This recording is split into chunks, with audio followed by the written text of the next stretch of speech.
Right. So next up this week, it's another truck, the Hummer EV. The Hummer EV, it's an incredibly cool truck.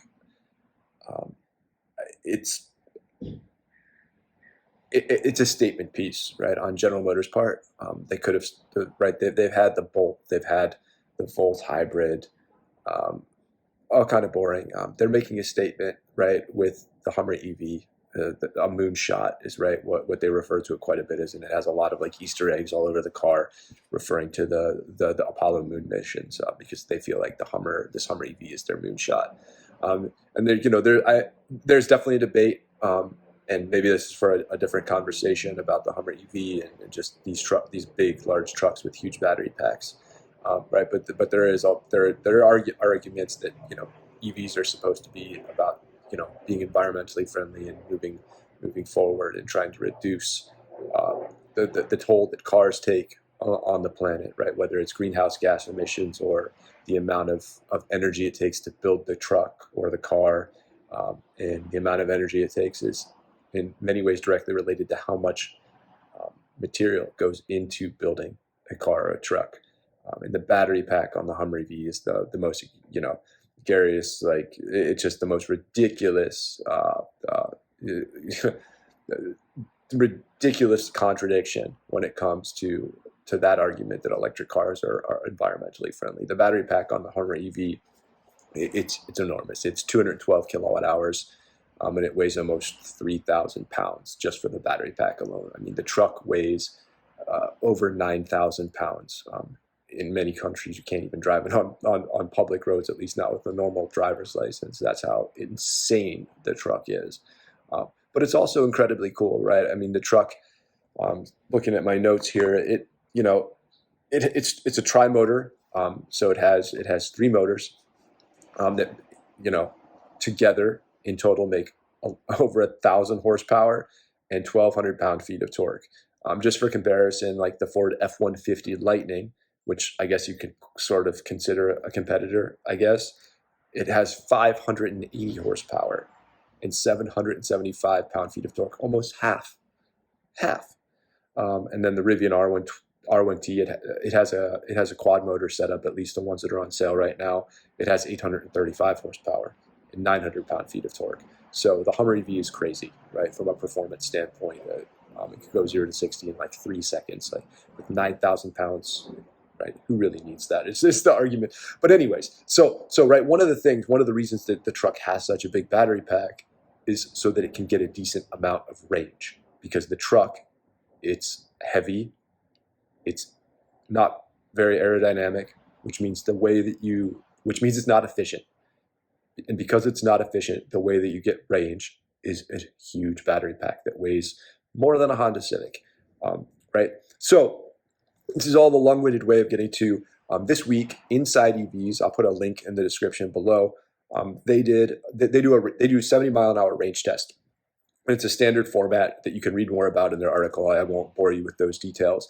But the reason that they do this range test, it inside EVs, and they do it the same way on all the cars and trucks that come through there, is to show what the real world range is at 70 miles an hour for these electric vehicles. Because the EPA range is one number, right? And it's supposed to be relatively accurate, but because of the way that the test is conducted, it's not always real world accurate. So that's why Inside EVs does this, and they have a video. Again, in the description below will be the link to this all.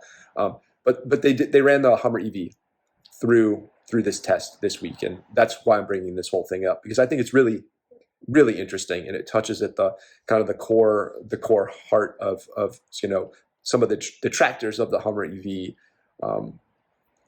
It touches on that, and I was curious how this all played out. The 70-mile-an-hour range test, real world range test that Inside EVs ran, and bear with me. So I'm looking at the notes. I don't have this memorized.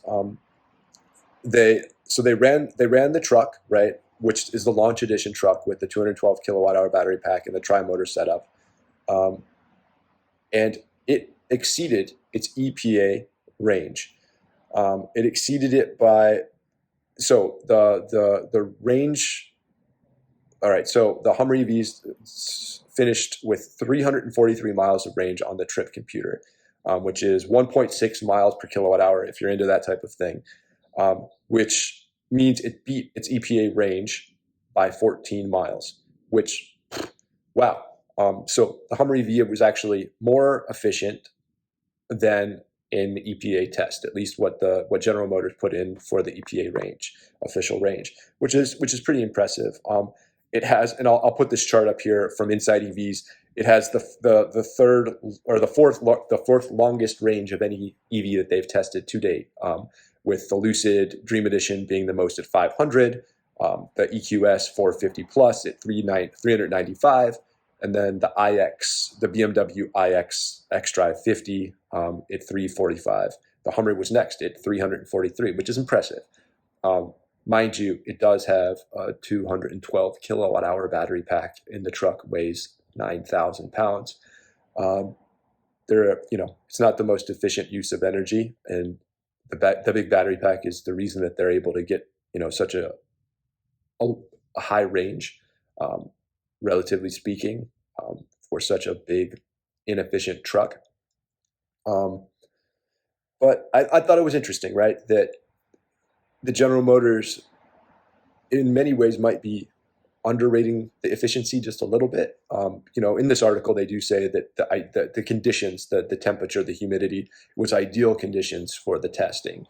And there's some variability in all those things, and General Motors might be taking that into account with their official range estimate, and why it's 14 miles. Their official range estimate is 14 miles lower than what Inside EVs was able to achieve.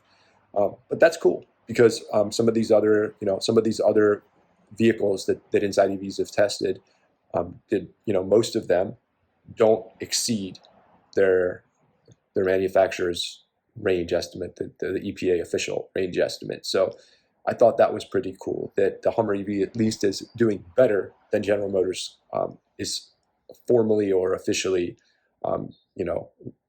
regulating or homologating the vehicle to, which, okay, that's cool. Different argument for a different day on whether the Hummer is a good reflection of what the EV movement should be all about. But at the same time, it was a moonshot. They're really showing, General Motors is really showing what they're capable of doing with electric propulsion. And it's supposed to be something that's inspiring and exciting, just like a supercar or a hypercar. This in many ways is one of those, but it's just in the shape of a truck, because again, the thing accelerates 0 to 60 in like 3.1 seconds. And it looks incredible. It has real presence on the road. And in some ways it's a super truck, not a supercar. So yeah, some respect for General Motors and what they were able to achieve in this real world range test. And hopefully some of their work here trickles down into cars that are more environmentally friendly, that are smaller, that are less expensive. And yeah, this is some good stuff. So just wanted to share that with you, and really interested in what your thoughts are on it as well. I mean, everybody feels pretty passionately one way or the other on this Hummer EV. It's a polarizing car. So yeah, let me know.